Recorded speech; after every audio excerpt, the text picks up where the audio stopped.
All right, ladies and gentlemen, boys and girls, and the people of all ages, Shady Sports and Sports Wave proudly bring to you the NFL pregame report. We're talking all things about the NFL. Y'all know we give you a list of things we talk about, but at least once this show, we're gonna go off the rails and talk about something else. So you got to be here to see it, right?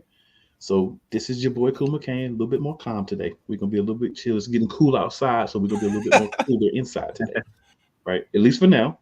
Can't make no long-term promises. But with me, I have my boy Coach Dante. Y'all know you see Coach Dante. That's the sports library. My man know the badminton rules, who winning, who losing, horseshoes, all that stuff. My man know everything. Foosball tournaments. You know what I'm saying? What up, Coach? What up, y'all, man? No, another football Sunday. I'm ready to get it going. Yes, sir. Yes, sir. And also we have our own Skip Bayless, Mr. Said Green. What up, Said? What up? What up? I mean, the Broncos winning right now, so it ain't They really are. too much controversy to bring. You know what I'm saying? Hey, nah, what up, everyone? You know what I'm saying? Said Green, Yeah. 303 bandwagon, your bus driver. That man up here smiling today. Mm-hmm. Mm-hmm. 3-2. Hey, you got to smile at 3-2, right? Hey, at this point in the season, we thought we Yeah. we thought we'd have two, but not the two we won, the three we won. So it's crazy. It's looking good. I feel it. And TJ, what's going on, man? It's the football Sunday, so it's a good day. Yes, sir. Yes, sir. And as you can tell, TJ's a Steelers fan. Steelers, tough loss. But you know what? It happens. There's no team up here that can say they haven't had a tough loss. You know? Yeah, you gotta have that one though. You gotta have that one. They should not have lost that one, but we'll get into that later, I'm sure. Ooh. Oh, fumble. So Sid is going to apparently be giving us some slight updates on what's happening with the turnover by the Jaguars. Morning game. Sid's watching. Those diehard football fans, I respect it, but I looked at the game and I said, you know what, this is a morning I can kind of chill. Other stuff I need to take care of, and I can do those things and not feel bad because it's the Jaguars and the Bears. Yeah. So I'm sure the ratings are not as high as they were for other games, but it's still a game. So people don't care. I mean, yeah, fantasy implications.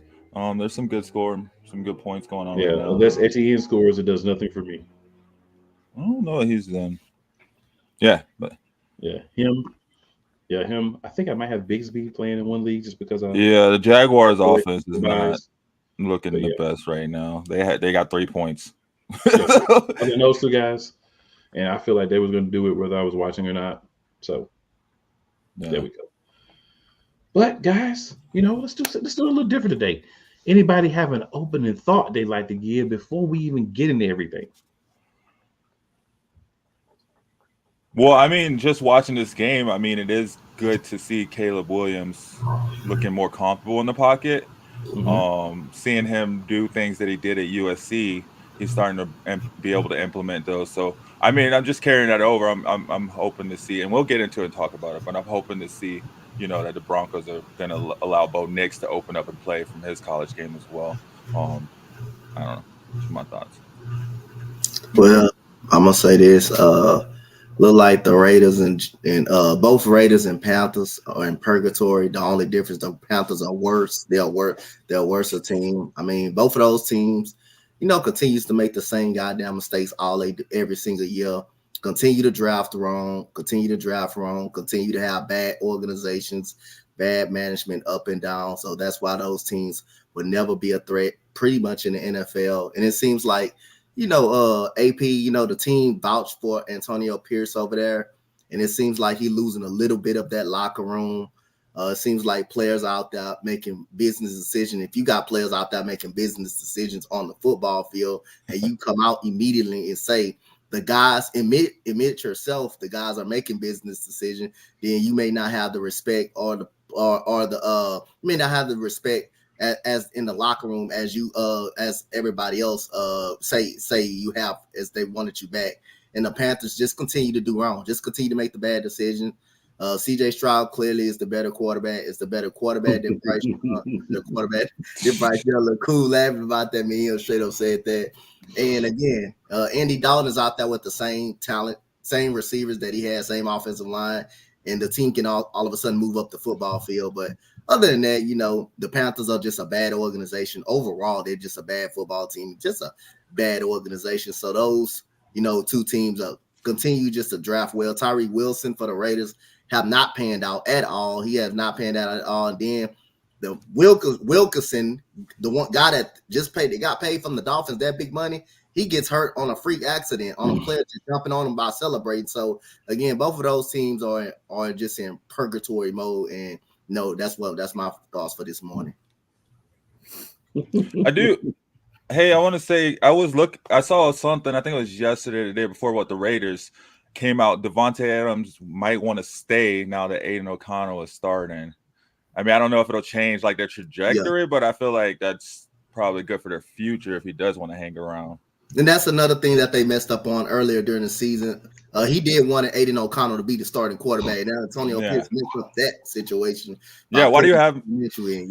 I don't get that. Why do you have Minshew in there? You're not planning to have Minshew as your franchise quarterback. You know what I mean? You just drafted Aiden O'Connell. So, yeah, that was weird all around. That was weird. TJ, anything you want to throw out there? I know you got one thing at least is on your mind. It's got you a little sore today.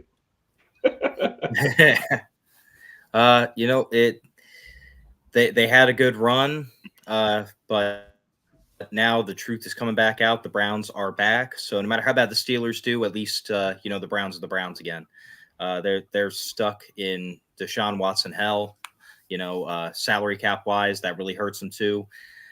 Who knows? I actually saw somebody share a meme about him saying since he's been with the Browns, he's settled 24 lawsuits and only has scored 19 touchdowns. So, that's at least going good for me. Yo, so I'm trying to find something I want to talk about that's not one of our topics, right? So I'll say this. There's a lot of unexpected wins that we're getting this season, right? Broncos have a couple, right? A lot of teams. So are we starting to see, just a question, could be rhetorical, if anybody wants to answer, they can answer as well.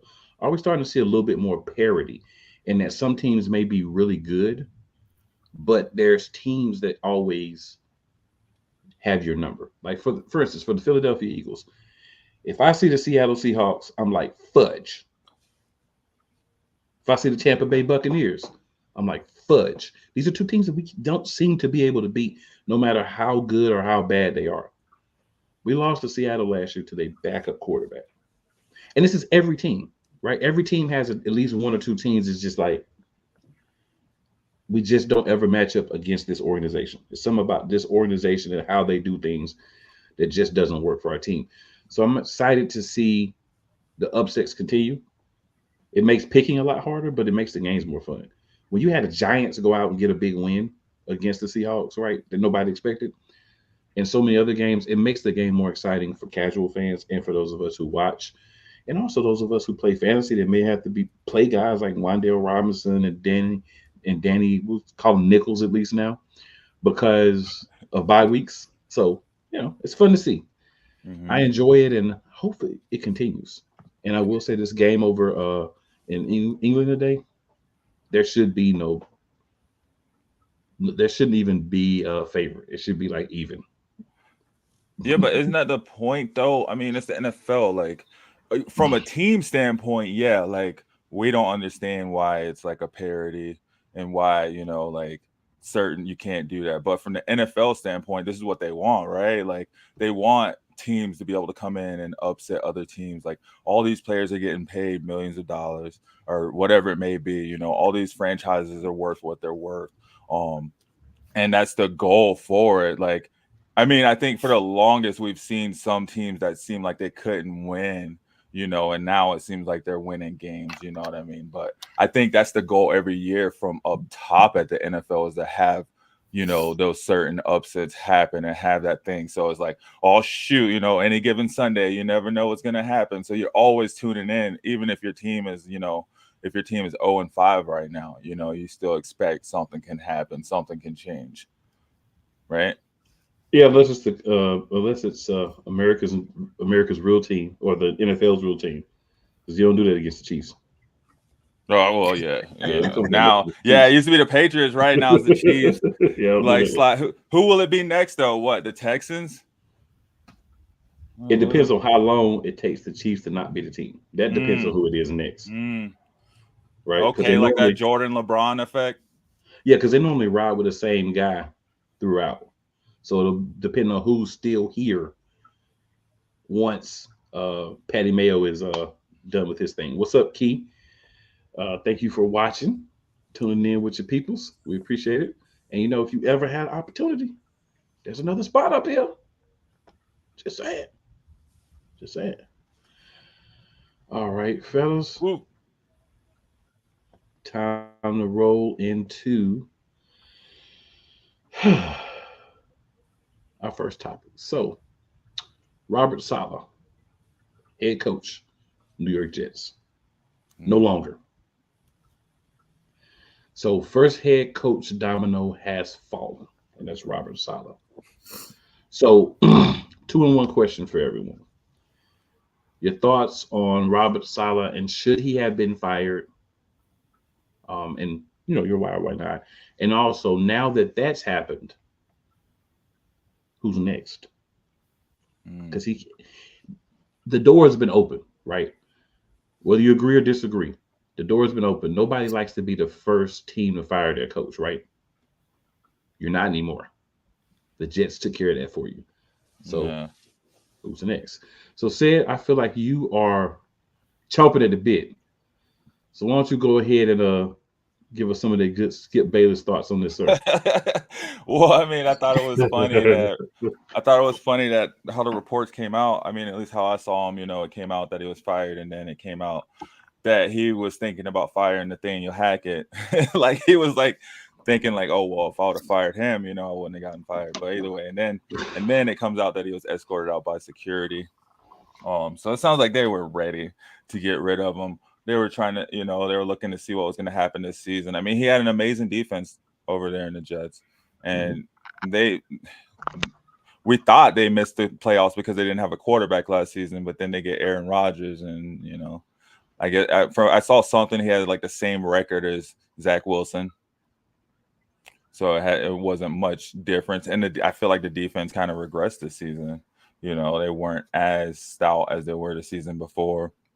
It's Robert Saleh. Somebody's going to pick him up, throw him as their DC, and he's going to change that defense around. So it's probably better in that situation anyway. But like, I don't know. He just kind of got, out machoed, I guess you could say, right? Once Aaron Rodgers came back, it was like, oh, damn, like you can't do your job. So I don't want to say I saw the writing on the wall, but we did talk about this on Fantasy Reports, I want to say 2, maybe 3 weeks ago, as him being one of the guys ready to go. And then, there was that report that came out about the friction with him and Aaron Rodgers, and it wasn't friction. So I feel like as soon as something like that comes out, there's something going on, and, they're not about to fire Aaron Rodgers. They brought him in there. But to keep it going, as far as like other coaches, Antonio Pierce, as we were talking about earlier, I feel like he's one of those guys.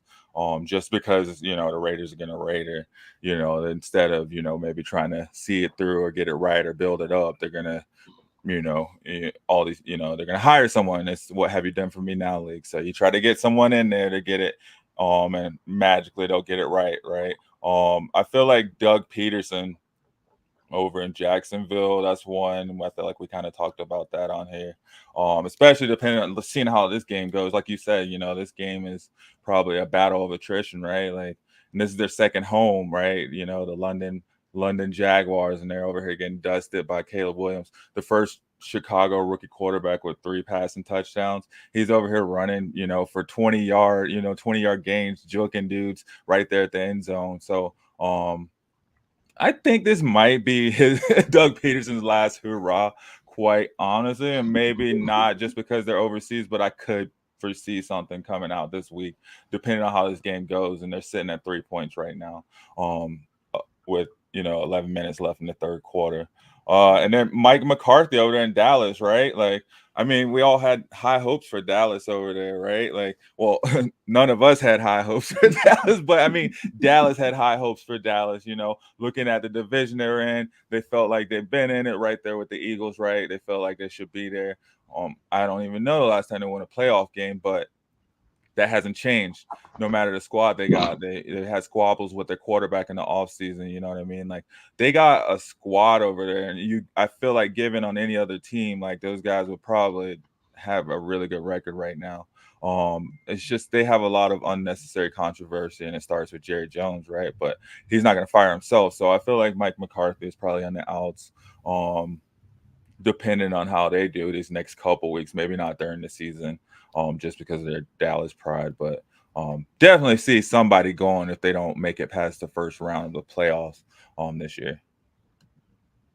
So yeah, those are my guys: Mike McCarthy, Doug Peterson, and Antonio Pierce. All right, Coach Dante, let's go with you. Well, anytime, as a diehard Houston Texans fan, anytime the Jazz get their behind kicked, I'm happy about that. I'm very happy about that, especially overhyped Trevor Lawrence. So yeah. But other than that, my guy, is New Orleans Saints head coach Dennis Allen. I think he's on the hot seat. If he doesn't, that team doesn't find a way, but it don't look like it's going to get any better anytime soon. It wasn't like he was playing well before he got hurt, but you got Spencer Rattler. You have to throw in the fire because of Derek Carr is hurt and stuff like that. So he may be on the hot seat. And like I say, I would throw out Nick Sirianni for the Eagles, but I think I think the Eagles will end up making it. But other than that, those are actually the coaches. Those are actually the coaches that I would say that probably will be on the hot seat if things don't get together. I think Doug Peterson, if they would find a way to lose that Colts game last week, I think he probably been fired. But the Robert Saleh situation, I seen why they fired him. The Jets fan base wasn't too happy about him. It just seemed like he had too many odds. But one thing I said last week, I believe, now that I thought it was real disrespectful, and Robert Saleh is a good man. You can tell he's a good guy. Why would you have to hire security just to get the man up out the building like he was a threat? Yeah, why would they put that out? Like, what do you do it, and why do you put it out? That's what I'm saying. Like, if I was him, I probably would have went to jail that day. He gave him a reason too. Just for the disrespect right there. But there was a lot of things going on with that team. They couldn't run the ball. Offensive line wasn't good. Aaron Rodgers looks like he's 40 out there. His arm looked like he shot out there. The defense is still a top tier defense. The only thing about it, if your offense is three and out, eventually that defense is gonna get tired. No running game. They just had no lack of running game. Breece Hall ain't the same no more since he been hurt. The receivers can't. Alan Lazard, who came over with Aaron Rodgers, can't catch the football. He looked just as old as Aaron Rodgers. It's a lot of things going on outside of Robert Saleh. But one thing you could say about Robert Saleh, that defense came to play every single game. It's just when your offense is always getting three and out, the defense is gonna eventually get tired and rattle down. And they're in close games. They're right there.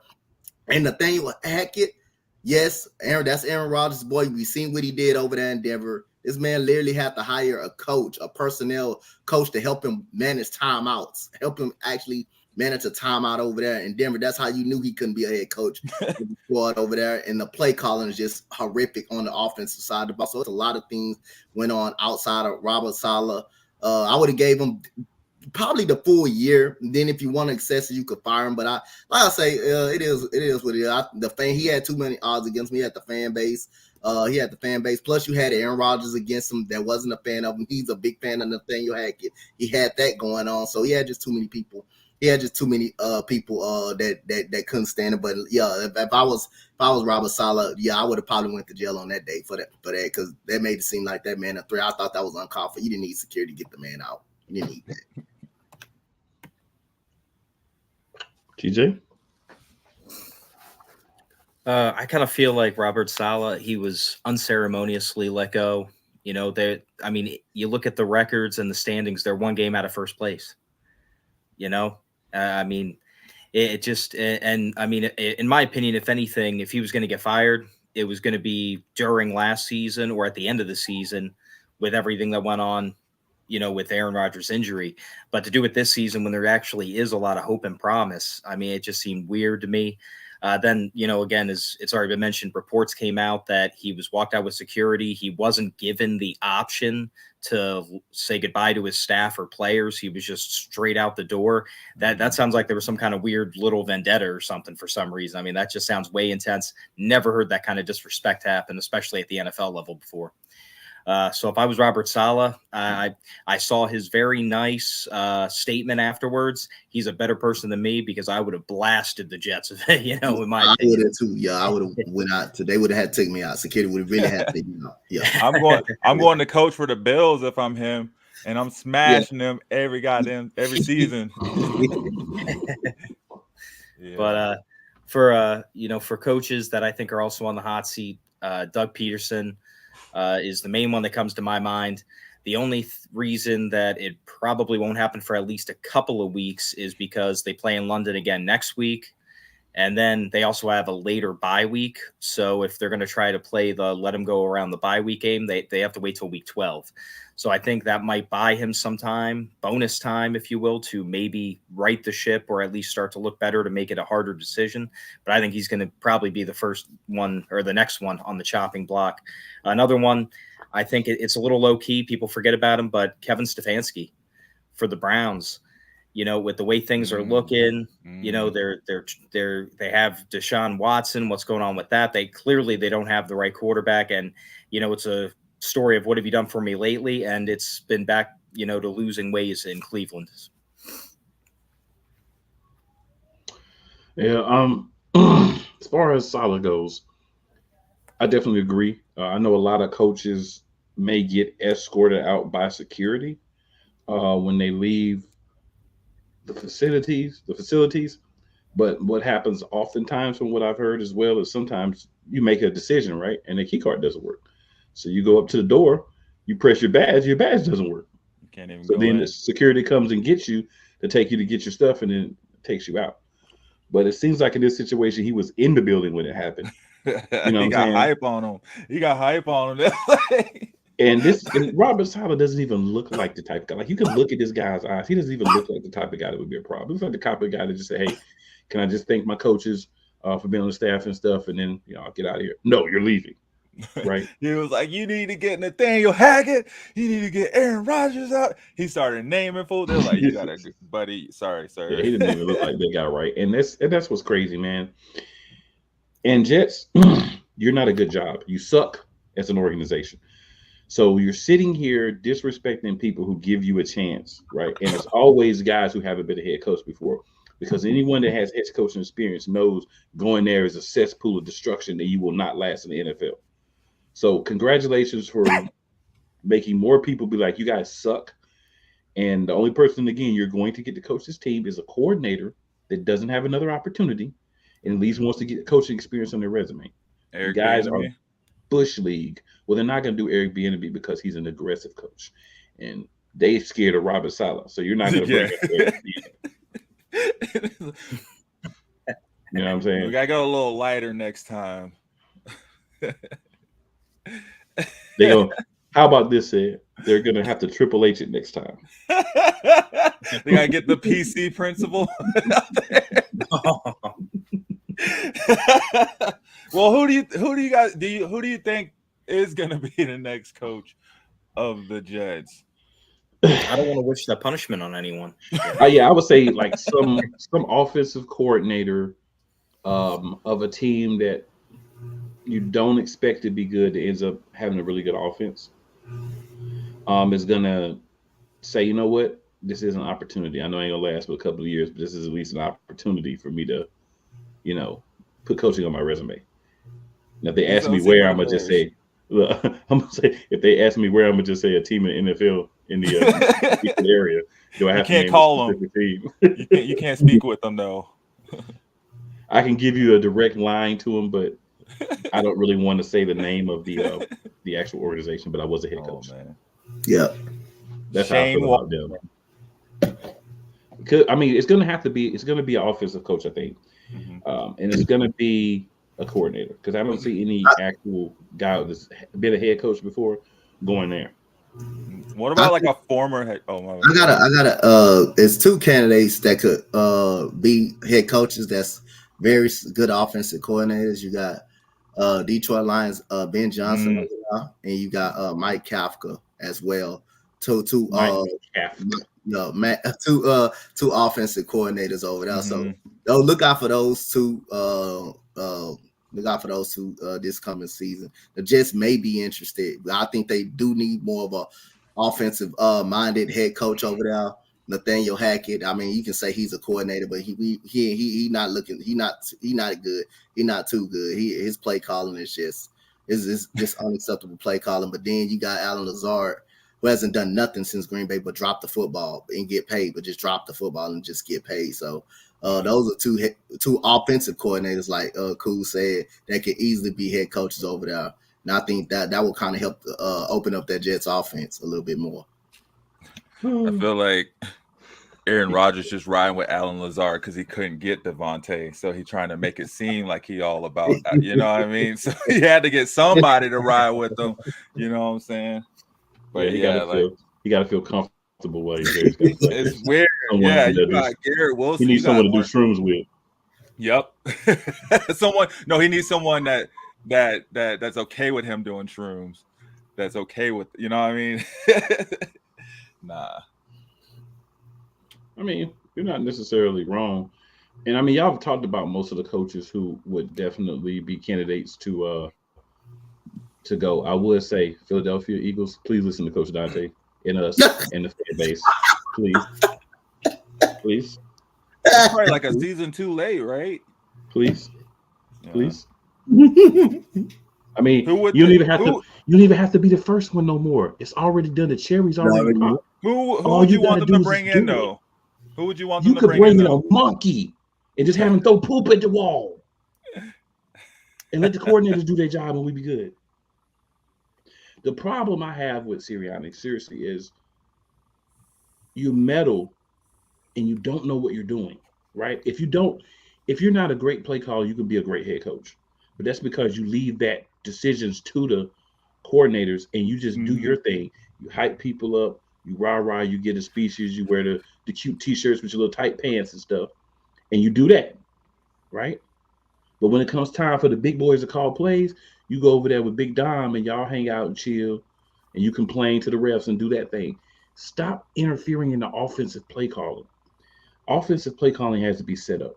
You start the game, you do certain formations, you run certain things out of those formations so that when the defense sees that later, they're expecting something similar and you can do something different. But when you're getting to certain plays and you got to do say, no, no, no, no, go for it on fourth, even if you're not technically calling the play, which he has said the fourth down plays are him. He calls them and he makes those decisions. So you're at least meddling in a part of the offense. And those are a lot of times where we're complaining that the Eagles are not getting points. That's because Nick Sirianni is saying, no, let's not take the points, which makes sense. Let's try to get a touchdown, even though the offense is disjointed and we only got one or none of our starting wide receivers. It doesn't matter. We're going to go for it. And that's losing games because it's not how you play football. I think everybody here would agree. You're in the red zone, you're in fourth down.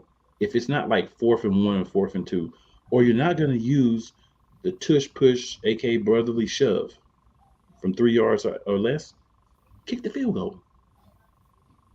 Get the points. If we can get him out and get anybody in who will leave the offense and defense alone, I'd be happy. It could be a dog that the players just rub before the game. I'd be happy because he ain't gonna meddle in the offensive play call. I'm just That's my answer. That's a rude answer, but that's an honest answer. But I'm sorry, man. It's just that's just me. And I mean, there's a couple other guys that we could look at and say, and y'all said most of them anyway, that would be, in that thing. But we got to switch topics here. So, guys, I don't know if you're aware, but there's a gentleman. I'm not going to call names on here because I don't like to make those people famous who may or may not be telling the truth. But there's a gentleman here who has insinuated that he was drugged and that Stephon Diggs was attempting to have relations. Oh, I saw Yeah. this. And that's why I got jumped. And then his brother jumped him. Part of why Stephon Diggs' other brother, not the one that's in the league, but the other brother, jumped him was to keep him quiet about the situation. Now, I've looked into this because I've had a little bit of free time, right? Had some car troubles, have been sitting at the car place, so I had a little free time. So I was looking, and apparently when Stephon Diggs first got in the league, these dudes were hanging out, going on trips together, making little videos on Instagram and Facebook Live and stuff together. So all I'm going to say on that particular part is if you're doing these things with someone, right, and you're allowing certain activities and okaying certain activities, right, and then later on you get mad with the same activities that you've been allowing to happen in the past, that's a little whack, right? Also with Stephon Diggs, we have the reports that he was having also relations with 8-month pregnant Cardi B, who was married. Was that at the same time?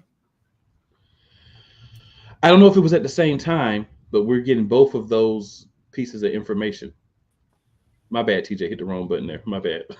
Oh, okay. So yeah, my thoughts is simply this.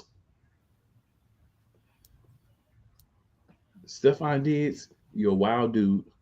But I'm gonna say the same thing I said about Deshaun Watson beforehand. Until anything's proven, I'm not gonna say, oh, he did it.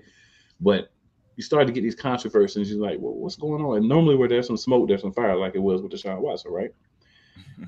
Is this what Stephon Diggs needs to be the best player that we can get from Stephon Diggs? And if so, shouldn't Houston help him? Maybe find somebody to get right. If that's what it takes. Houston, like, dang, man, we just got away from all that. Houston, like, well, as long as it's consensual. Coach, you the Texas guy, man. What are your thoughts on these things coming out about Stephon Diggs? I know you don't talk too much about off the field, but this your player, so I know you might have a thought or two. Like, as long as he perform on the field, that's all I care about. Off the field, we'll Texans will figure that out the same way they figured out Deshaun Watson. And look how he's playing over there in Cleveland. So again, Texans will figure that out. But if it's going to help him perform on the field like he did against Buffalo, then yeah, that's all I can worry about. I feel it. Sid, what do you think, man? I don't even know. Yeah, I mean, it is what it is. He can live his life, right? Like Coach said, ain't really one way or another. If everything consensual and shit, he gotta do something with all that money. Facts. TJ, what do you think, man? Same thing I do about every other famous celebrity, anything. It's their business. As long as it's not deemed illegal, I really don't care. Mm-hmm. I love it. I love it. I really wanted to bring it up just because you start to hear a lot of stuff break at weird times about these athletes, right? Like, we're gonna get 3 or 4 weird stories about some NBA players. We're gonna get something else about NFL players. And I always question timing, right? Why do you wait until the middle of the NFL season to start putting out the stuff about what they're doing off the field? Right? Well, you had all season. Bills paid him off. Well, in Cleveland case, right? You wanna have a reason to drop Deshaun without being tied to that contract, right? So Oh, well, Deshaun is being a perfect citizen, and that's why he's not playing well. Yeah, and also he had some stuff on the field as well. He had some Yeah. stuff on the field that nobody really knew about. He asked for a trade, he wanted out and stuff like that. So Mhm. it was gonna get out there on the field as well. So we did what we had to do, and it completely worked because we got that bad guy C.J. Stroud to replace him over there. So at the end of the day, it ended up working. And Cleveland regretted that contract. So again, the draft picks that we got, hey, turned into Will Anderson, Tank Dell, C.J. Stroud. So we got, hey, we winning. You can say we winning the deal. We won. We winning the deal right now. You can say we winning that by a long slot. So his most of his stuff is what's on the field too. But whether it's off the field, Watson has some stuff on the field that during that offseason he has to. He wanted to pick the GM, and the Texans went with Nick Caserio, that was very proven to be a very good hire. So Deshaun Watson asked out, and right now Stephon Diggs is making an impact on this team. So I mean, he hasn't came out. It has not been no locker room council with no Stephon Diggs. It has not been no locker room issue with Stephon Diggs. As long as you're not, it's just a locker room. I agree. Let players do what they do. But my thing too is, it's really dirty, right? It's a whole level of dirty, whether it's true or not, to wait until the middle of somebody's season and then start coming out with these things. You can hit them with these things the season before, you can hit them after the season, but to hit them in the middle of the season when they're trying to play, and then you got to answer questions about this. That takes away from you. And then, there's times where, these reporters now are very unscrupulous, right? They gonna go to one of his teammates. Hey, how do you feel about Stephon drugging a guy? Like, what does that matter? How I feel about him drugging a guy? I don't have to like Stephon Diggs the person. I just gotta like what Stephon Diggs does on the football field. And I think that's what gets blurred with this stuff coming out, and then the players having to deal with it, and the questions and things like that. So to me, it's a little bush league that it happens, but of course, it's going to happen again. It's going to happen with somebody else. Might be this week, but it just disappoints me that they have to deal with this throughout their season. And we're talking about 3-month season, so we're not talking about. I mean, like you talking about baseball, you really got to say something happened during the season because the season's all year. But come on, just my personal thoughts. Talking about practice. But early, so we had 4 teams who had buys in week 5. I was about to say 5 teams who had buys in week 4. So 4 teams who had buys in week 5. So for these individual teams, and we'll go through each one, do you think the buy will help or hurt the team? So I have that pulled up. I know the Chargers were one of the teams that had a buy. So the early buy for the Chargers, do you think that will be helpful for the Chargers team, hurtful for them, or it won't make a difference? I'll start, and then I'll go TJ, and we'll swing around. I'm going to say it's a little helpful because there's new coach implementing the system, trying to get things together. They have running backs, but they have guys that can always use a week off early because they don't have the best track record of being healthy for a full season. And working on their wide receivers, because their wide receiver production has not been impressive at all this year. So I think the bye came in a good time for the Chargers team to kind of try to work on some of those things, especially in a division where it looks like right now the Broncos are going to be competing for a playoff spot, as well as, you got the NFL's team that's competing for a playoff spot. And I know I always say they have 3 extra players for the Chiefs, and there's actually 5 referees, but you don't have to pay all 5 of them. As long as you pay 3, the line judge, the back judge, and the actual umpire, as long as you pay those 3, you're good because they can overrule the other 2. So that's why I say 3. They're not paying everybody because then that would be too obvious. But so I think it was good for the Chargers to end up having the early bye because of those reasons. TJ, what do you think? I also think it was good for him, mainly because of Justin Herbert and how he's been iffy with his nagging injury. I guarantee, like you touched on also, Coach Harbaugh first season, guaranteed the entire bye week that guy was in his, football laboratory going through, figuring out what's been working, what isn't. You might see, a quote unquote new look Chargers, depending on how far he went. But I think it was definitely good for them since, again, it is going to be a really tough, not just AFC conference, but also division to get into the playoffs as well this year. Say it. Chargers suck. Nah. I saw a video was Harbaugh out there catching passes from Herbert. Buddy out there coaching them straight like he was coaching out in Michigan. And I mean, Harbaugh is a team builder. So I do foresee them in the future getting it together, just not right now. I mean, Lad McConkey is their number one receiver right now, if I'm not mistaken. It's between him and Quentin Johnson. But I mean, Joey Bosa is still questionable. It did help them having a bye week, but I mean, they have, their injury list is long, man. And I see them trying to go off that running game. Gus Edwards is out. I don't think they're gonna have the success they thought they're gonna have in the run in today, especially. I mean, Broncos are like top 5 against the rush right now. So that defense is pretty legitimate. It's not, you know what I mean. So I don't know. Maybe I see them clicking in maybe later down the season, but unless they get some guys back from injury, get guys fully healthy. What up? The question was the bye week, was this a good week for them to have a bye? Oh yeah, no, that's what I'm saying. Like, my bad. Then no, I guess it was, but it didn't help them. I guess. My bad. We're gonna get to that. You're gonna have your chance to. That's fine, man. We'll get to it. Sure, we'll get to it.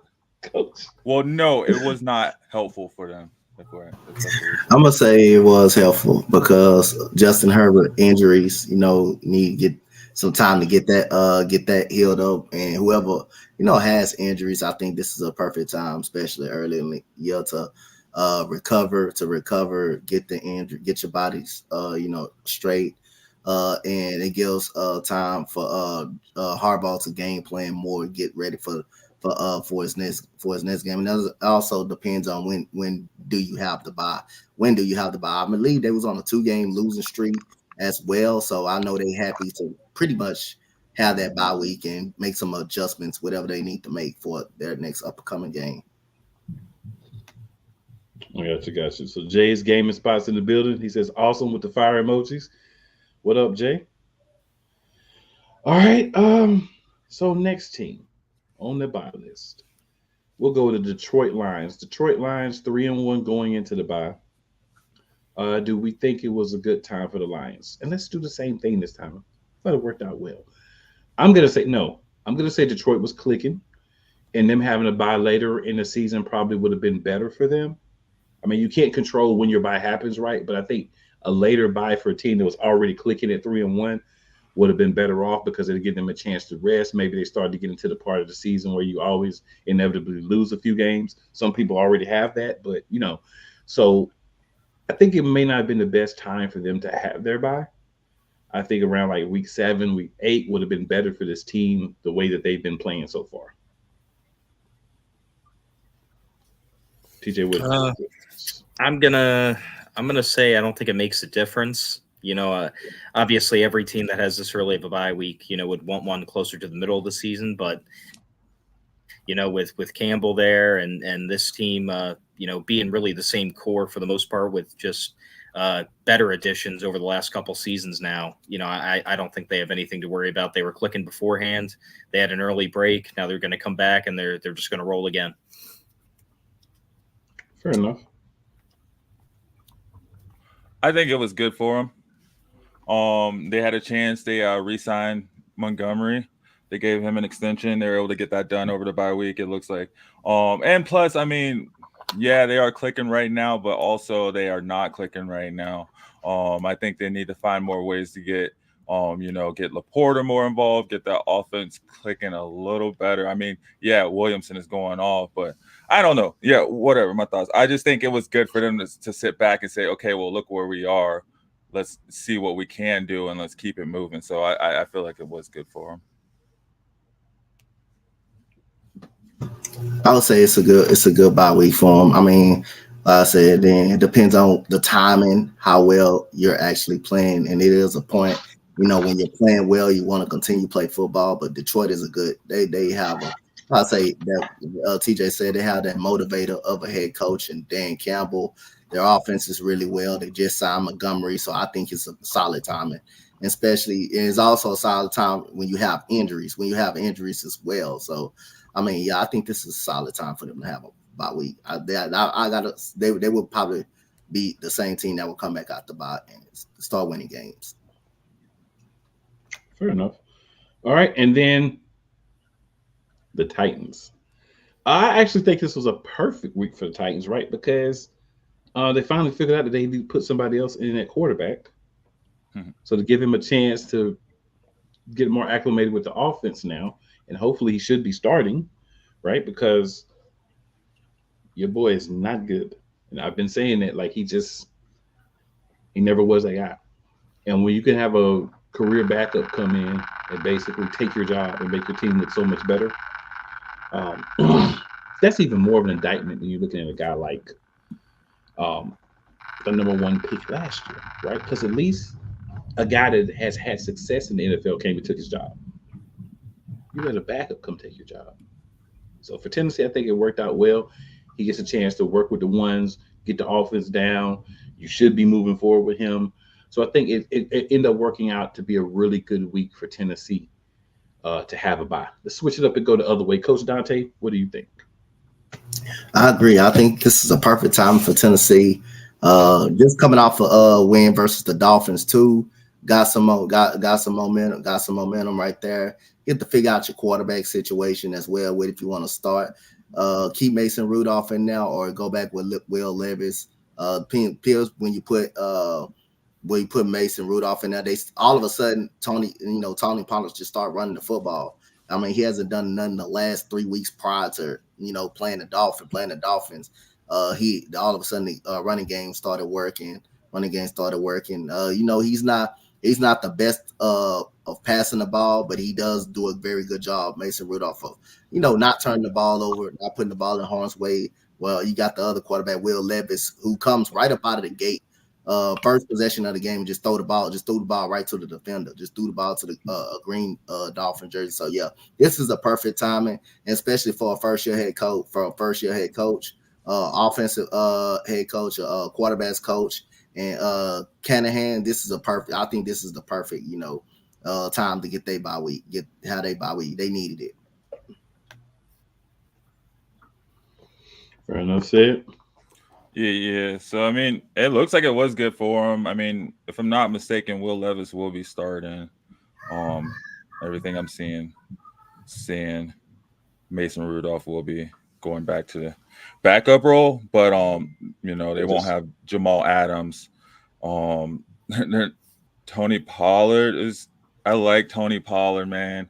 So I think the Titans have the second best running back duo behind the Lions right now, and I could be wrong, but I kind of like what they're doing over there with him and Spears. So I think this was really good for them. And I mean, yeah, Will Levis isn't the best, but I think if they could focus more on that running game and keep it going, they can kind of build it up and find way until they get a solid quarterback. Because I mean, Mason Rudolph isn't necessarily it either, so he just happens to be a better veteran option. But yeah, no, I felt it was a good week. That's true. For them. Sometimes you gotta go with the young guy because you gotta you gotta see what you have. Yeah, exactly. Bad, you can move on.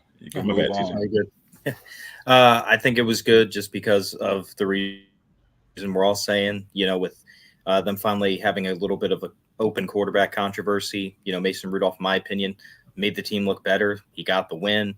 I would have used this bye week if I was in the Titans organization to basically ready him and basically get him into that starting role mojo. But so I think it was really good timing for an early bye week for him. So the other team that had a bye, the Philadelphia Eagles. TJ, I'm not even gonna go first. I'm gonna go last. TJ, do you think this is a good week for them to have a bye? I'm gonna say yeah, just because they need to get things figured out. They're still looking like they're missing a cylinder or two. Just some drives, some halves and quarters of games. They look like they figured it out, and then they just flatline for, the rest of the game or the rest of the half.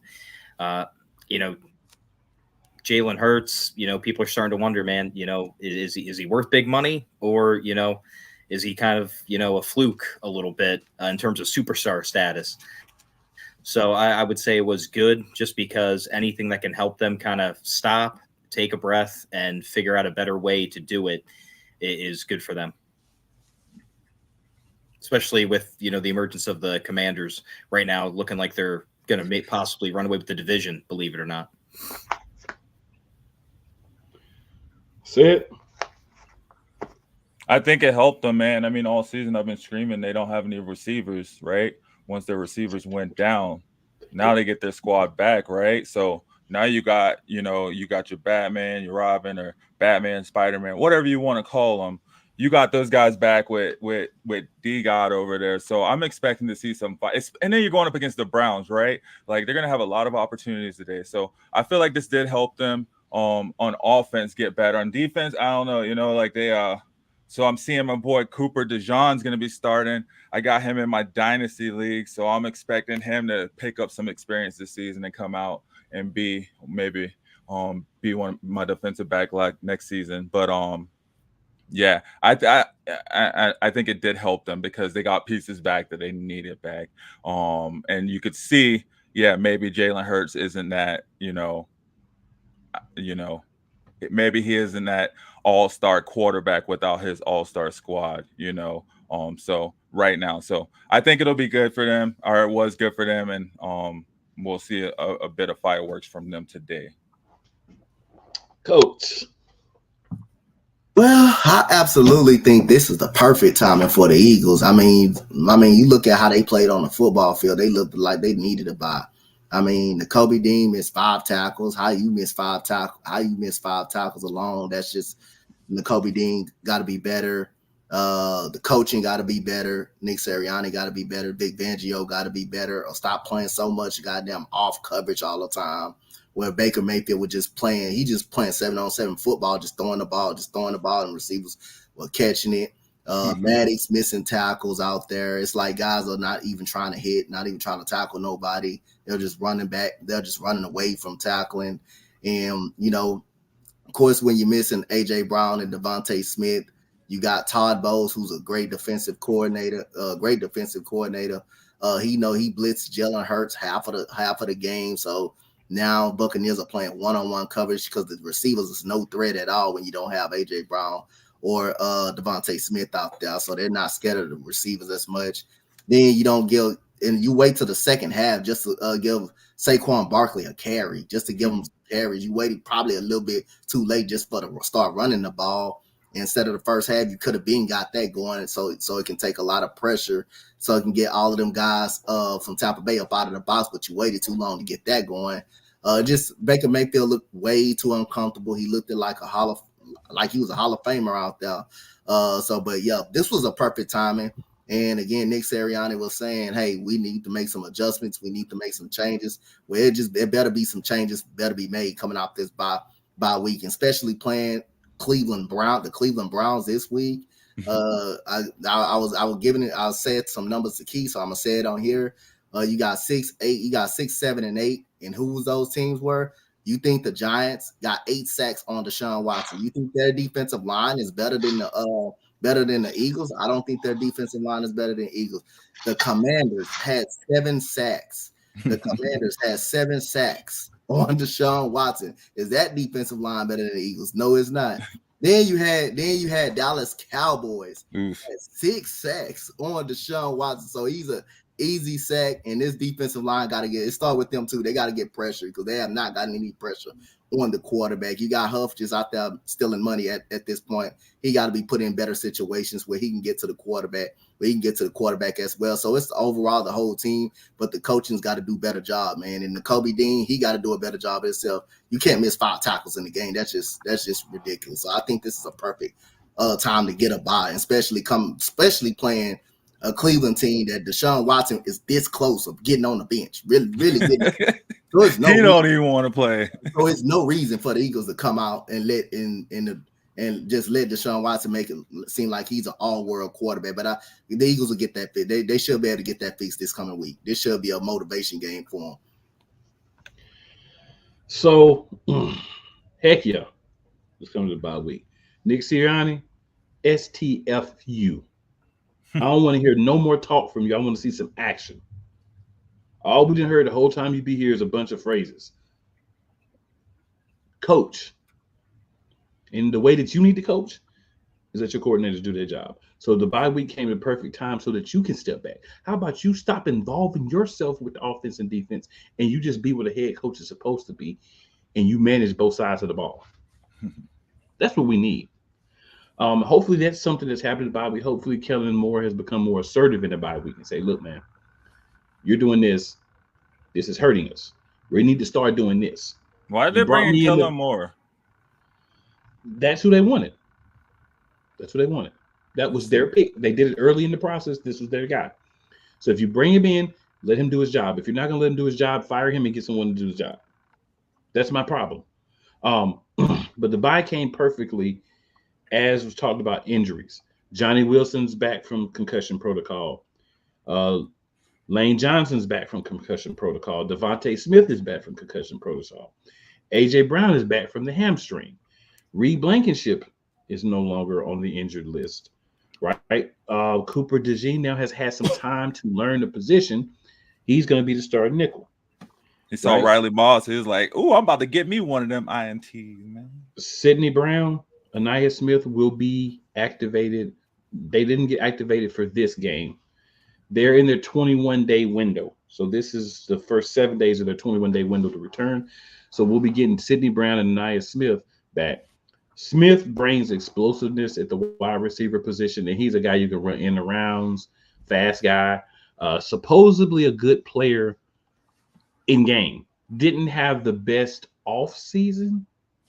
rookie off season, right? But sometimes it takes guys a little bit of time. But I think he can bring some things to the team. Paris Campbell will be the 5th wide receiver today. He was a starter last week. That's how things have changed. The biggest reason why I think we needed the off season right where it hit this bye week is so Jalen can get comfortable with Campbell, Jahan Dotson, because he's just not comfortable with those guys. And there's a lot of talk about Jalen Hurts, but I want to throw out one important thing. He's only had the same coordinator back-to-back years once. And that was Shane Steichen. Year 2, we went to the Super Bowl, right? So this is a guy that has to learn systems. He's 4 weeks into learning another new system because his coaching staff can't do a good enough job of not only having guys that can do it right now, but there's a long-term chess play to being a general manager, head coach. You start bringing in guys that can step into positions, right? So the problem is when we lost Shane Steichen, there should have been someone on the staff that could continue a similar play calling style, put their own spin on it, and step in and allow the quarterback to be in a similar system so he can develop more in the same system for year 3, year 4, year 5. That's what happens with successful quarterbacks. What we've been doing is every year he gets a new coordinator because the coordinator that comes in sucks for some reason. Last year, I think it was the playbook that he had to use more so than the person. But again, another new system. So it takes time for a quarterback to learn players and a new system at the same time. And the reason why you see a lot of guys be successful, even when the coordinator leaves, is there's another guy that comes in that does something similar.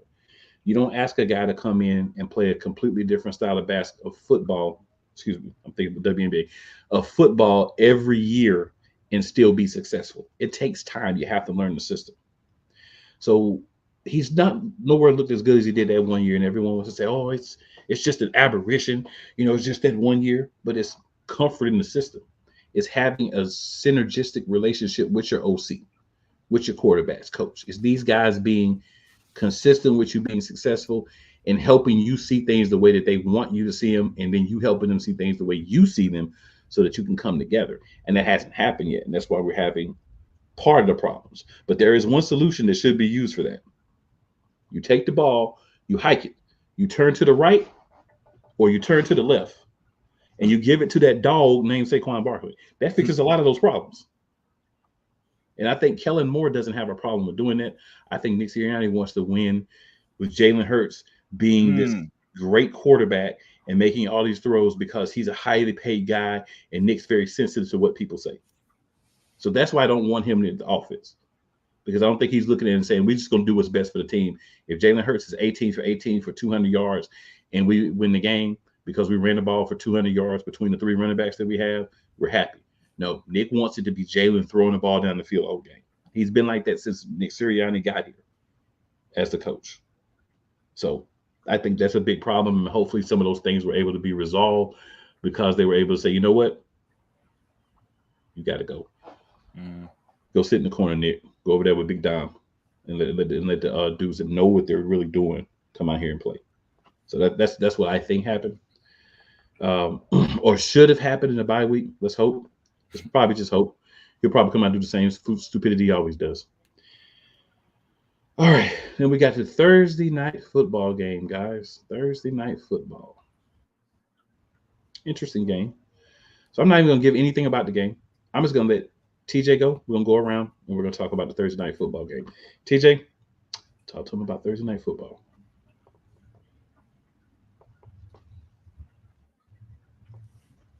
If you care to watch.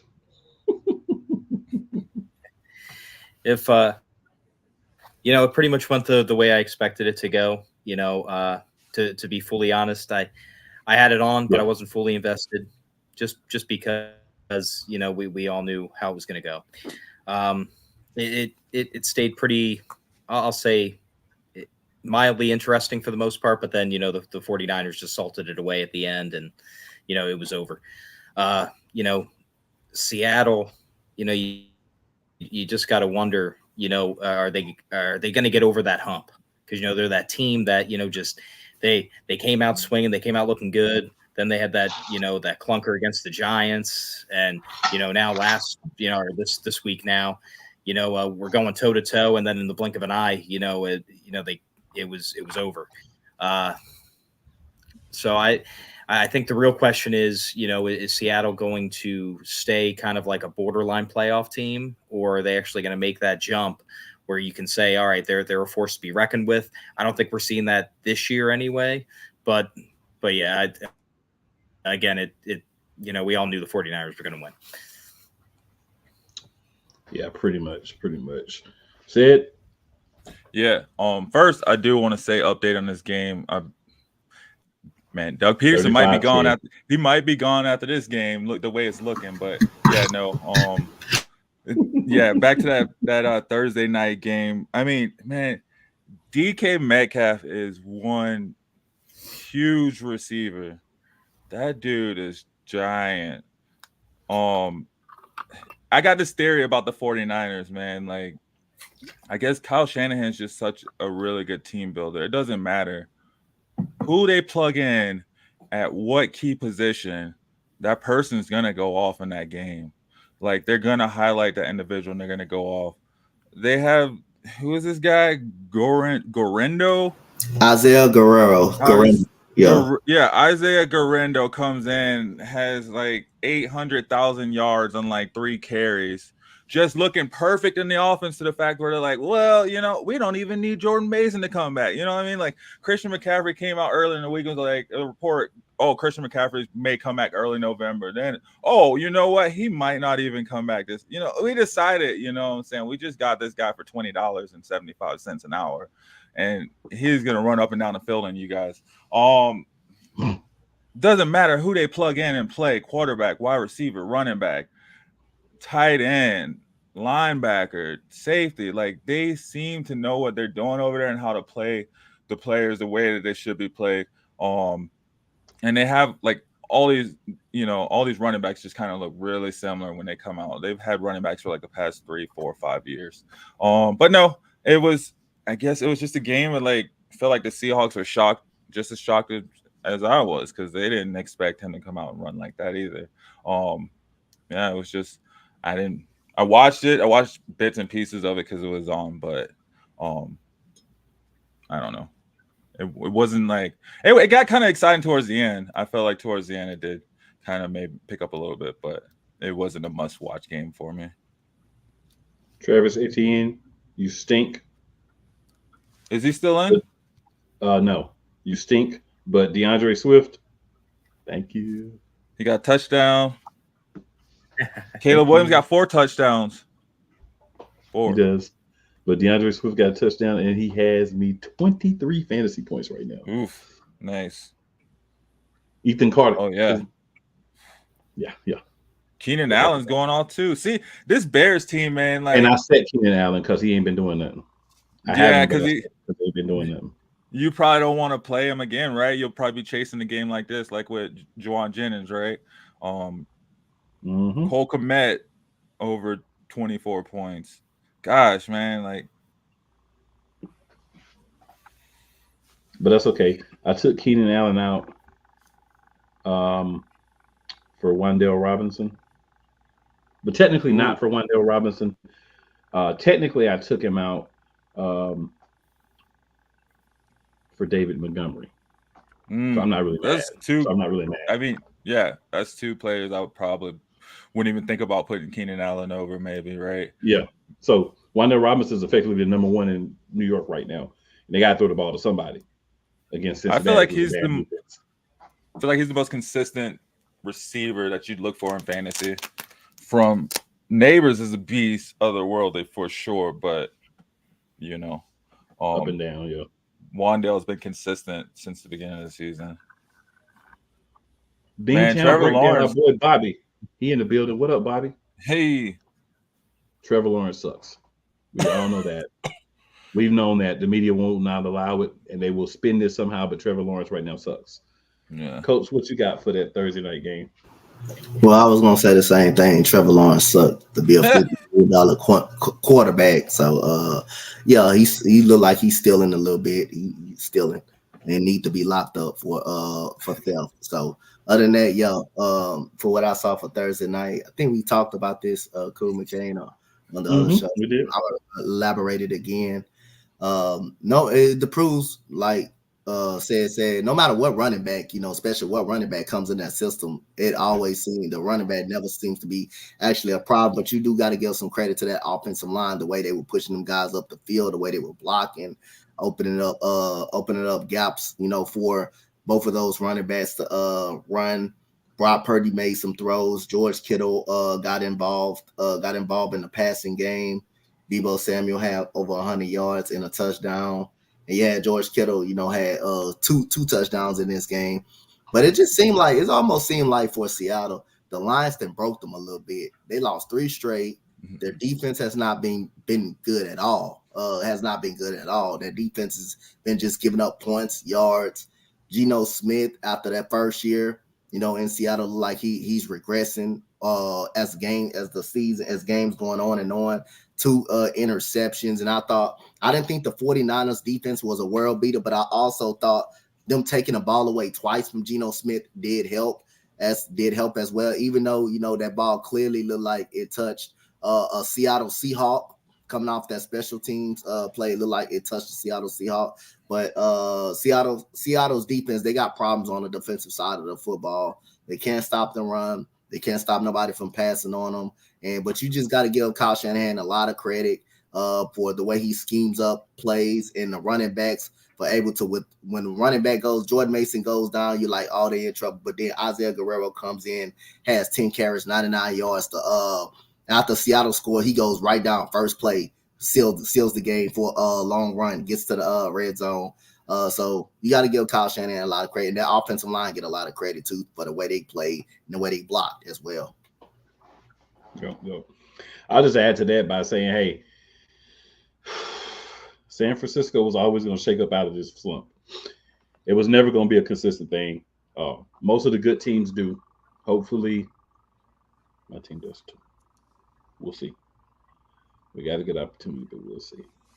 All right, so let's get into these games, guys. We got a couple of games we're going to highlight, and then we're going to do the lightning picks for the rest. So we'll start with 1:00 p.m. on CBS. They tried to steal it.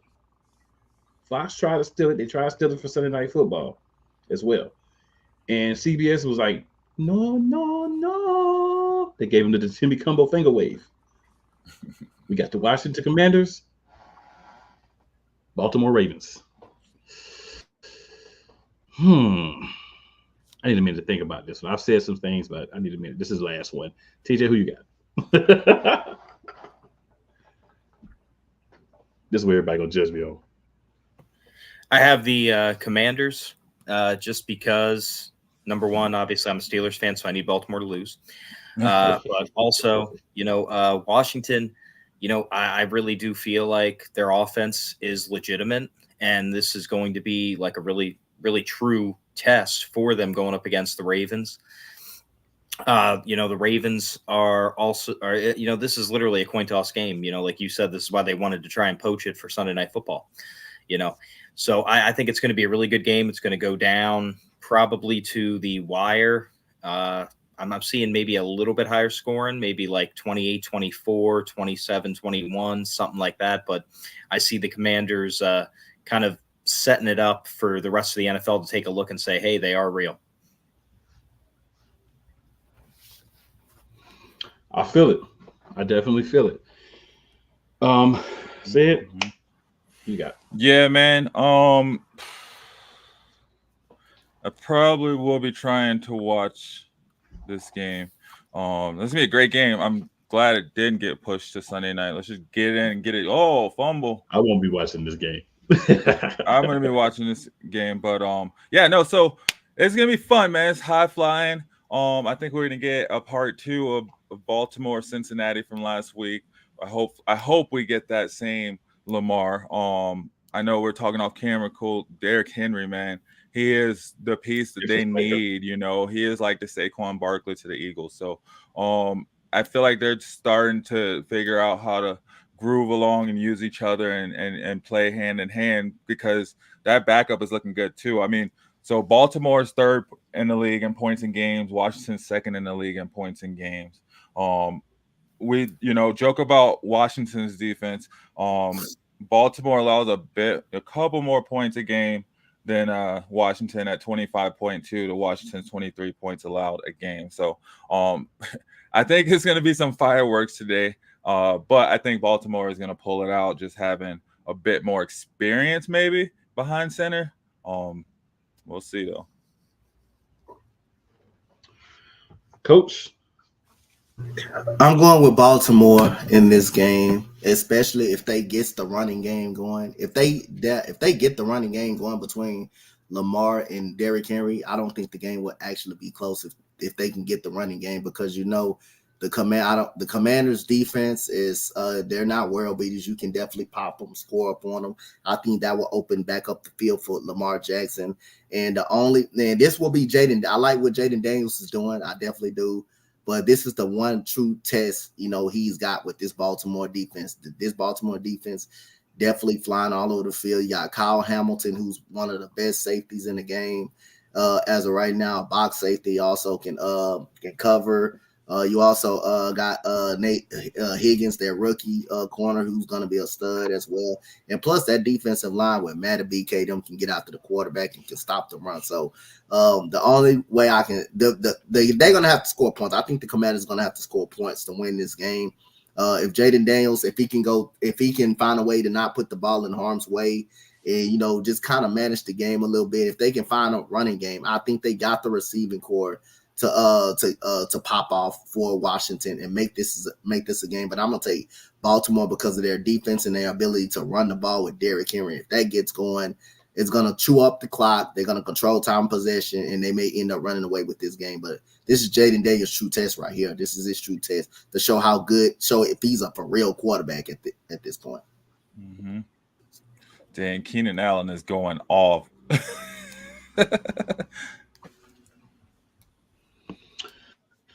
I'm gonna go Ravens.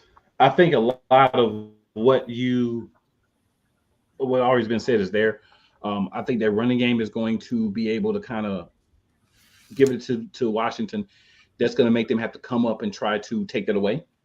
And once they do that, Lamar's shown us in the last couple of weeks, I'll throw it too.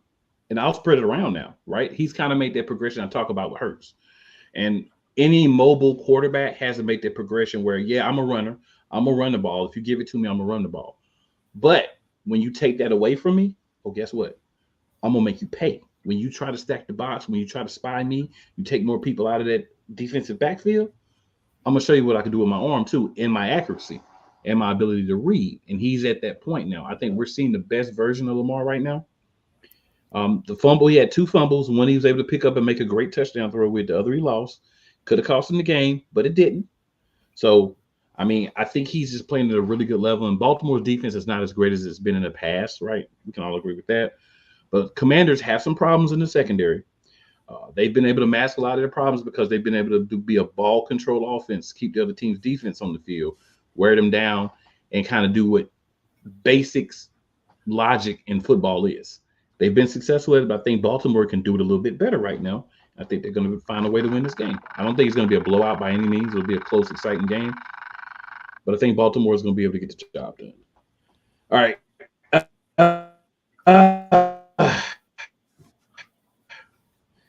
Lions and Cowboys. This is going to be a good game. I'm going to choose. They're coming off of their bye early. They didn't, obviously my fellow panelists don't agree with me, but that's okay. I don't think they really needed their bye now. I think it would have been better later. But at the same time, coming off your bye, most teams play really well, right? You get an extra week to prepare for that team. So you get to watch them play, but they don't get to watch you play. You get to break down their film an extra week. You get to start preparing for them the week before, even though the team's not normally there. The coaching staff hopefully is there preparing the offensive and defensive scripts and getting things ready, as well as the other coaches. So that's why I think a lot of teams are so successful coming off their bye. And I think the Lions are going to be able to beat the Cowboys because the Cowboys barely beat a team that the quarterback just did not play up to par of that game. So they've had their lucky football god signed in on them win already. Coach Dante, who you got?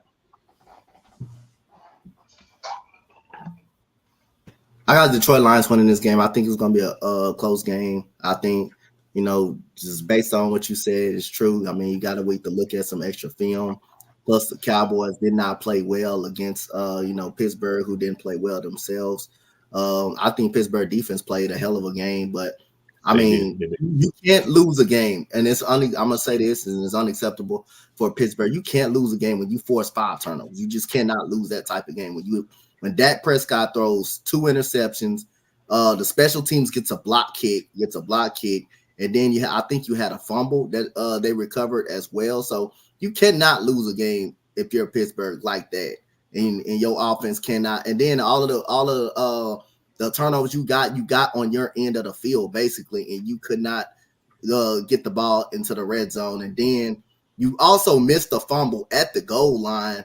You also missed the fumble at the goal line as well. Missed the fumble at the goal line with a chance to seal the game. And the very next play, Dak Prescott's win the game on Jalen Tolbert, who the Cowboys just started playing because of injury.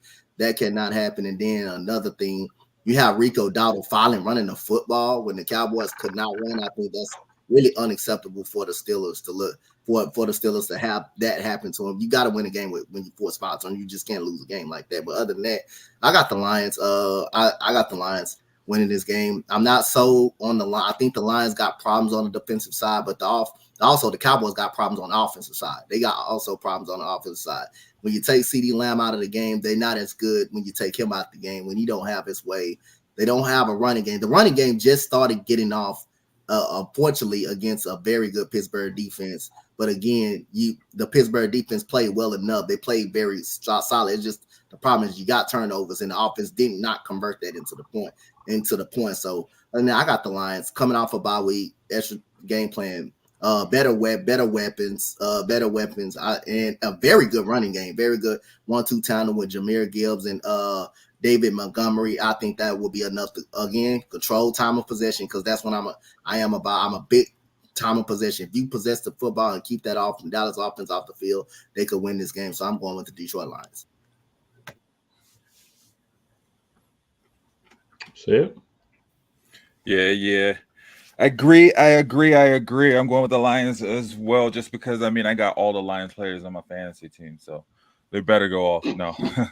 Nah, I definitely got their running back duo. As I said before, I think that's the best running back duo in the league right now. I love the way that they use their running backs. I think they use them exactly how you're supposed to use 2 stud running backs when you have them, and you use them, as much as you can in the most advantageous ways to both of them that you can, because they really, well, I think they came out and what they say, Montgomery is saying they're like Sonic and Knuckles, you know what I mean? Where, he's more Knuckles, Gibbs is more Sonic, but at the same time, like Sonic will still ram you, you know what I mean? And then Knuckles will still, juke and get by you. So they can do a little bit of both, but they do a little bit of what they do really, really well. And then, you got your receivers clicking in. Dallas has a couple of injuries. Both of them have a couple of injuries on the defensive side. But Dallas has a few defensive backs out, and a lot of linebackers out. But and yeah, I just don't have any faith in Dallas going up against a good team. I think it was you said earlier, when they play a good team, when teams play a good team, they see how it goes down. And I think the Lions are a good team. I think they're a well-coached team, or at least they have they're synced right now, right? I don't know how to feel about Jared Goff, but Jared Goff is, he's serviceable for that team. He's what that team needs, I would say, with their mindset over there in Steel City. But I mean, I have faith in the Lions.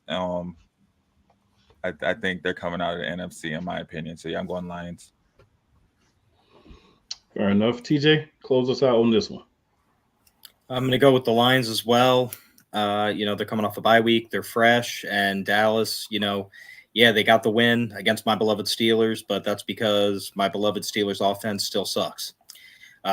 Realistically, you go up against you go up against at least 22, 23 any other team in the NFL, except maybe about 8 to 10, and you're losing that game by 2 touchdowns. They had a lot of turnovers.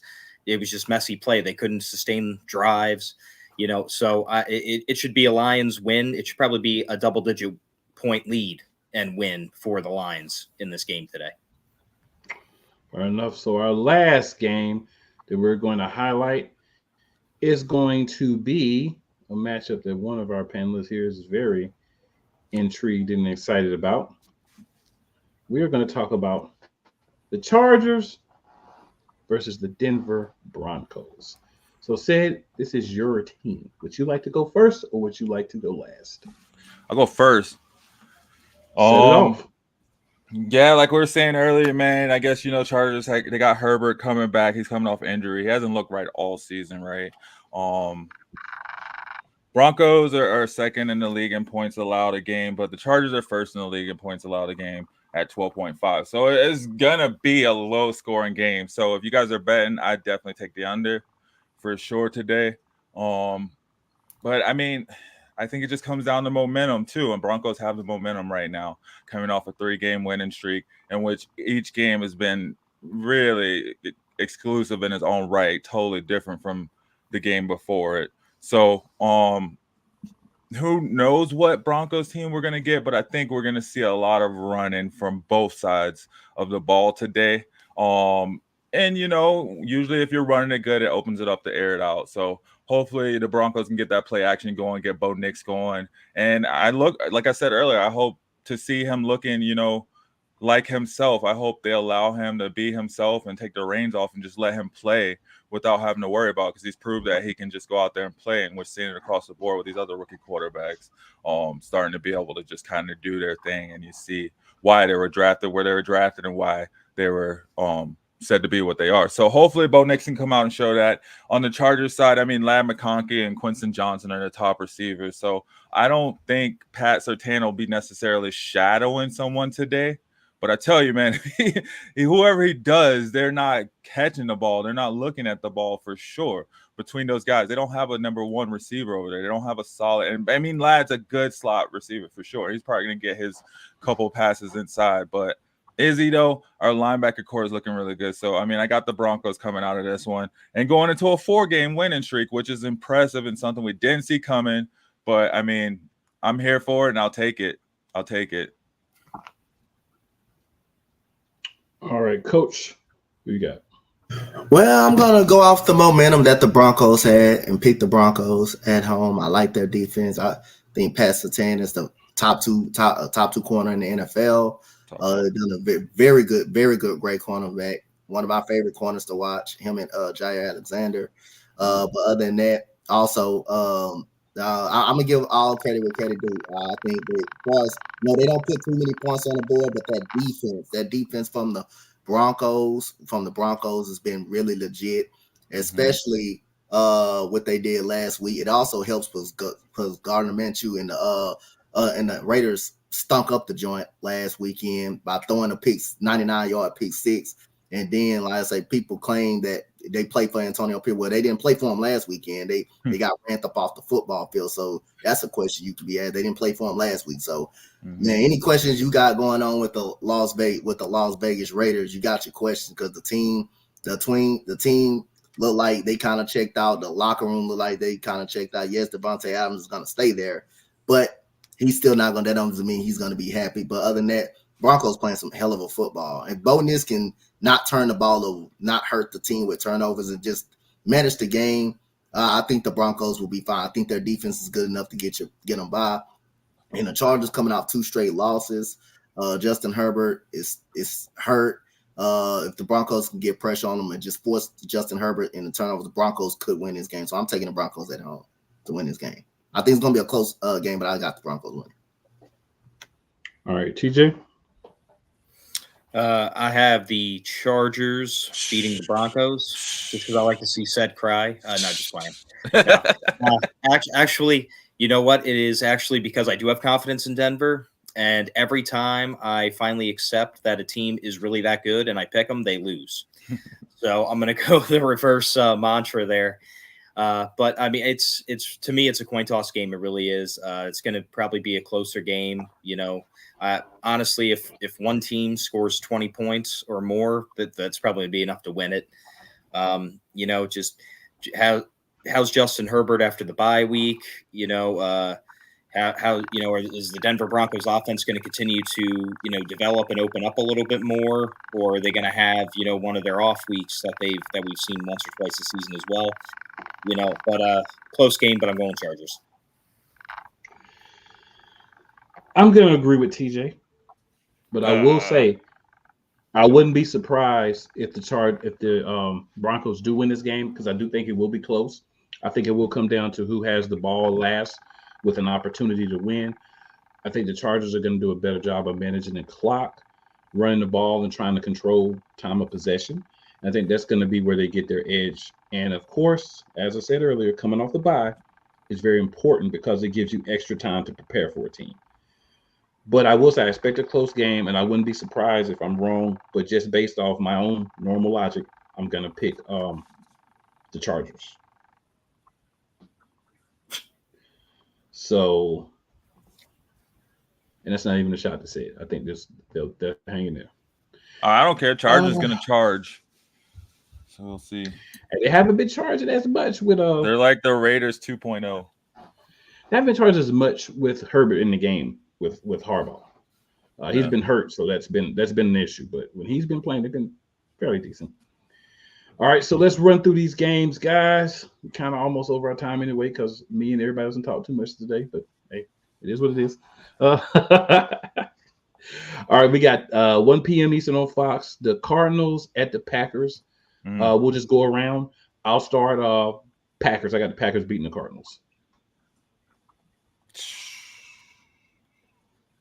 I got Packers as well.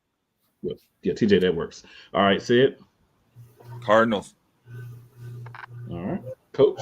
I got Packers. I got Packers win this game. All right. Then we have the Texans at the Patriots. I think Texans may have a chance to win this one.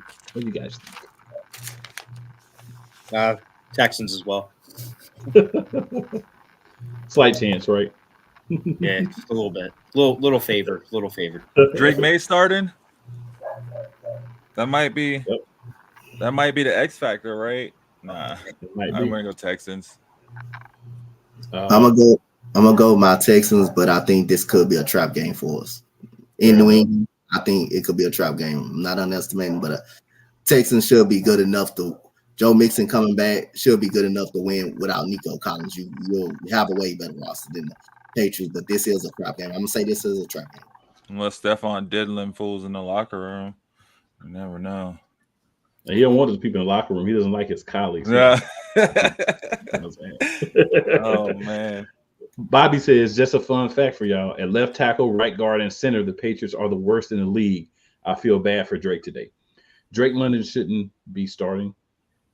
This is not Drake London. Drake May should not be starting. This is the team caving to the pressure from the fans. And the fans, you might get this young man hurt. It's your foolishness. I'm just gonna So say should that. we start? Should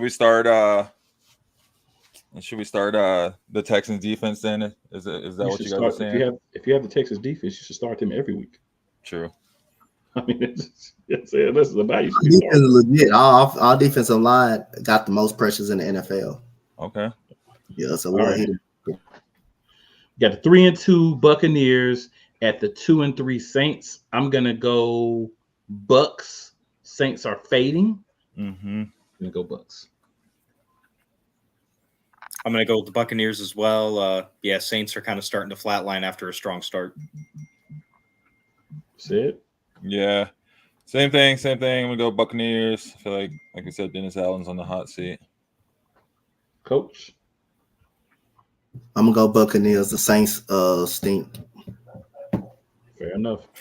All right, and we've already talked about this game. We got the 1-4 Browns, the 2-2 Eagles. The Eagles better win this game. Yeah, Eagles have to win. You can't lose this game. Come on, man. We can't lose this game. Good gosh. Dang, if the Eagles lose, do they fire Sirianni or what? Maybe. Because that's pretty big, right? You can't lose. This is a must-win, right? Not like in a sense of must-win for your season, but in the sense of who the opponent is. I mean, Sirianni. They love that guy. Didn't the Raiders beat the Browns? Everybody's beat the Browns but one team.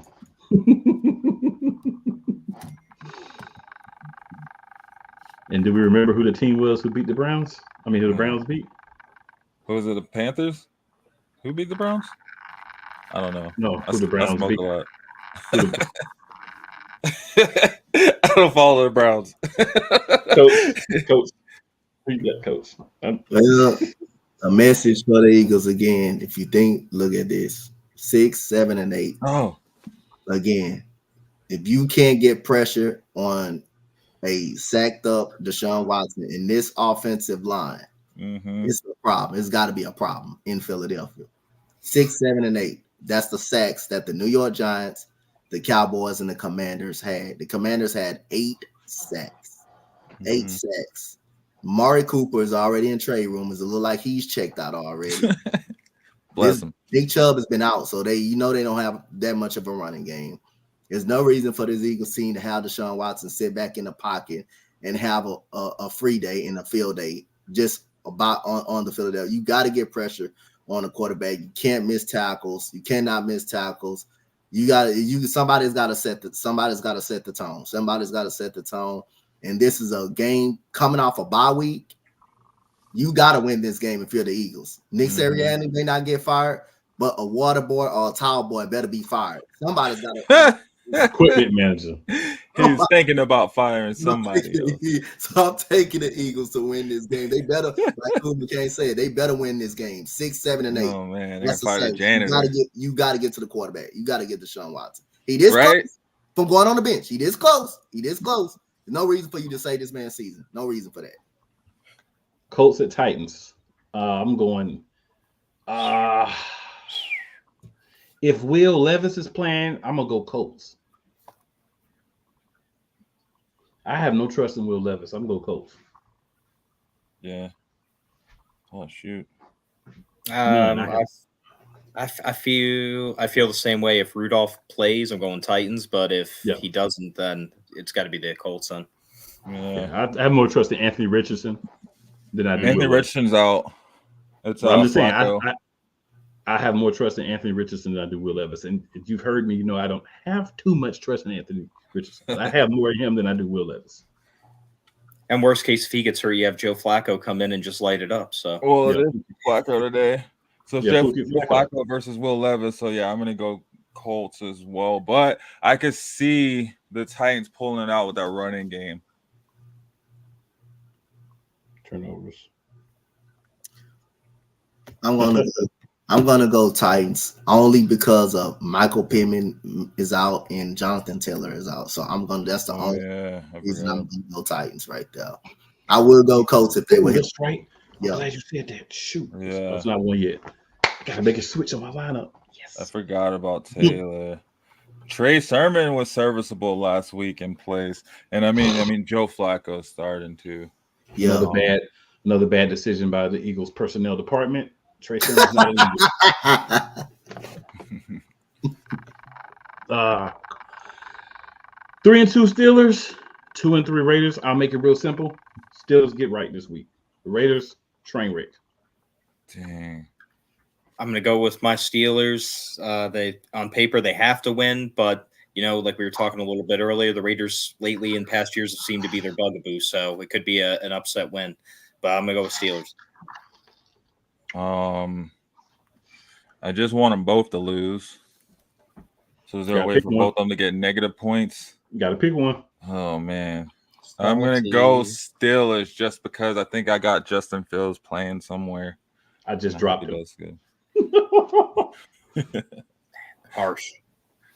Well, he was my fourth quarterback, so yeah. I was just protecting myself because I have a lot of injuries every year, but I have 3 healthy quarterbacks, and one of them has already had a bye, so he can play every week. So, yeah. All right, smart decision. Yeah.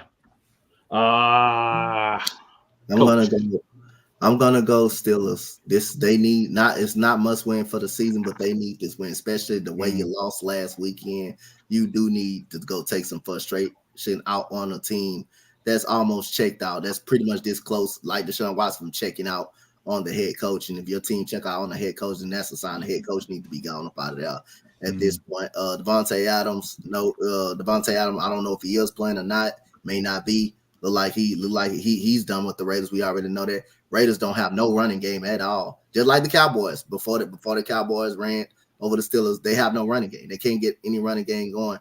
I don't think Aiden O'Connell is better than Gardner Minshew, but I don't think he should make a difference in this game. That's the only thing that I didn't like about the Steelers, the way they let Rico Dowd run the ball. But if you force turnovers, that offense have to find a way to turn it into points, and you got to start giving Najee Harris some more carries to keep keep the flow of the game going, just to control time of possession. I feel like those 5 turnovers that they committed, the offense just didn't turn them into points. You cannot lose a game like that to the Las Vegas Raiders. So I feel like this is a game that the Steelers can get back on track. This is a perfect timing of playing the Las Vegas Raiders, especially with the state they're in right now. This is a perfect timing for the Pittsburgh Steelers to be playing them at this time right now.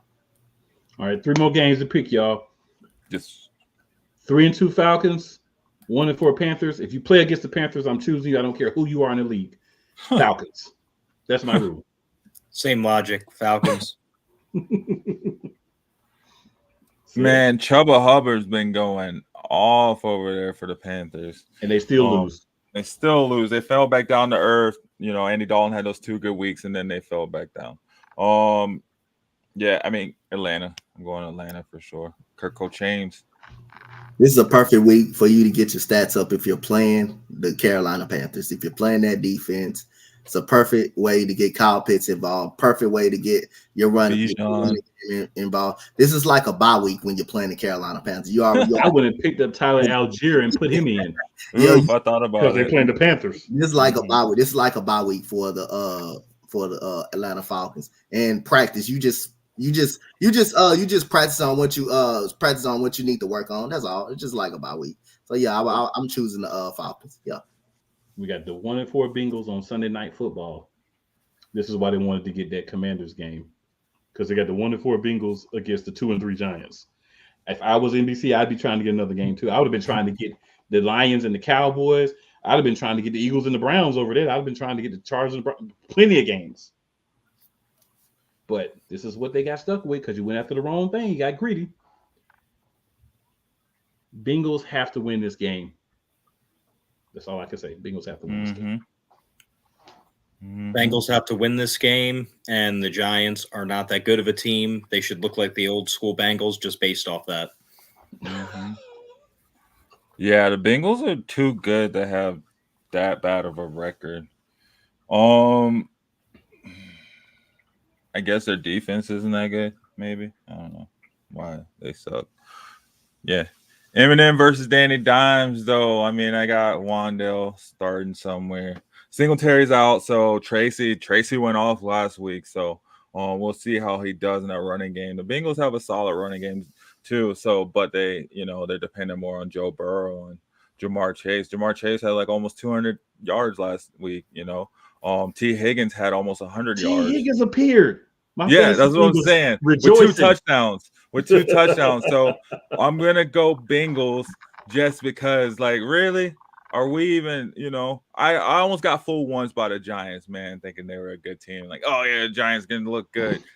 Nah, I'm gonna go Bengals. They're gonna get right. They need to get right, and if they don't, then I mean, can they get right if they don't? Right. So yeah, I'm going Bengals. I'm going to go Bengals just based on I think what determine this game tonight is the quarterback play. Having Joe Burrow is by far better than Daniel Jones. Who else? Daniel Jones again, another person that should be thrown and locked up for stealing. So yeah, I will go based on that. And Jamar Chase getting off last weekend and T. Higgins getting off, even though they still lost because the defense couldn't stop nobody last weekend. So yeah, I'm gonna just go to the Bengals. Go for the Bengals. Take the Bengals. All right, and then our final game, Monday Night Football. You probably could have flexed this too, but the 3-2 Bills at the 2-3 Jets. I'm just gonna go Jets based off the strength of new philosophy on offense and defense with the head coach being let go. So we should see some things that the other team's not prepared for. Hopefully, it's a lot of running. Aaron Rodgers, Mr. Mushroom Man yourself, you take them mushrooms and rub them all over your arm and shoulder before the game because you need to see more. So I'll go Jets. I'm going to go Bills just because they need this win. I don't like Aaron Rodgers, and I don't like how the Jets did Robert Saleh dirty. They deserve to lose because of that. Throughout the rest of the season, you'll be right. I feel like this one could be a toss-up. It could go either way because, I mean, the Jets do have a really good defense, and the Bills don't have any receivers. I mean, they got people out there. They got people out there on the field and stuff, running routes and stuff, but they don't have any receivers. And their running game, I mean, it's unpredictable, but it's not as strong as it looks. So I don't know, man. I feel like the Jets could pull it off, but also the Jets have a very stagnant offense for some reason. So if they're able to get Garrett Wilson going, if they're able to get Breece Hall going, and I don't know what they're doing with Braylon Allen. I guess, like Coach was saying earlier, there's something wrong with Breece Hall or something after his injury. But I don't even know why they're trying to involve Braylon Allen unless they see that there's something wrong with Breece Hall and they're trying to make sure they have a backup plan. Because it's the same thing like with Atlanta. Like, why are you not using your top 3 running back in the league as much as you can when you have this 55, 95-year-old quarterback back there that can't even turn his head? I know Aaron Rodgers' age is not a very fun age, you know what I mean? Like, you should be using that running game to the fullest, but the way that they're using it, incorporating Braden Allen, I feel like it's just throwing off the groove, and Breece Hall doesn't have a chance to get really a rhythm going. So, but if they're able to get that running game going today, I think that'll give them an advantage over the Bills. I just don't think they'll be able to, so I'll go with the Bills. Man, I'm gonna go with the Jets. They need to win this game, but as one part of me saying I want to go with the Bills because after what happened last week and Stephon is getting his revenge on them, and them keeping Josh Allen in the game when he clearly had a concussion. I don't know if he's playing. If Josh Allen playing, I may pick the Bills because the Bills have a little bit better of a running game. But one problem, and said the problem, their receivers can't get open. Their receivers cannot separate in coverage at all. Then you look at the New York Jets, they don't have a running game. Their running game has not been very good, and their running game should be better than the Bills, but James Cook is better than both right now, Breece Hall and Braylon Allen. I like Braylon Allen. I think he's a very good back. But again, you keep trying not Alan Lazard out there who's continue to drop the football. You got Aaron Rodgers out there in a walking cane. Nobody can keep Jets offensive line can't keep them away from Aaron Rodgers. So again, this game is a toss up. This game is going to be close. I think it will. If Josh Allen play, you would think the Bills could win, but based on the quarterback situation. But I'm going to go on a limb and go with the Jets. They're at home. If they can get a running game going, and I have no doubt this defense will be good tonight.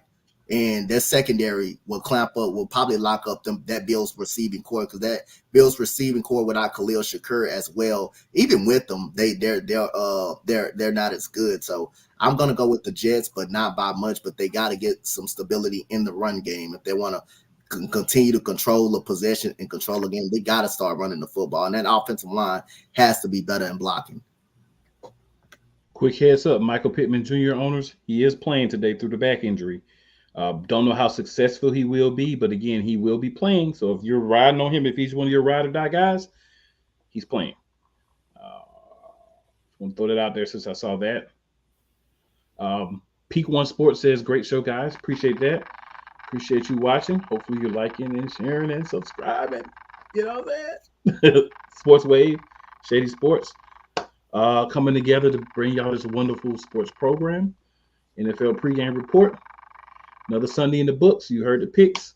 We'll probably be wrong for a lot of them. At least I will, but it's okay. If I was worried about being wrong, I find something else to do. Y'all have a great week. Make sure you come back next week.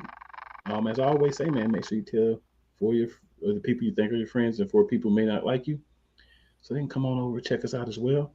Or make sure you check us out on all the platforms, on Twitter, on Shady Sports Twitter, on both YouTube channels, Sports Wave Network and Shady Sports Network, as well as anywhere else that you can find or see any of our wonderful faces. We will be back next week. We'll holler at y'all, and we out.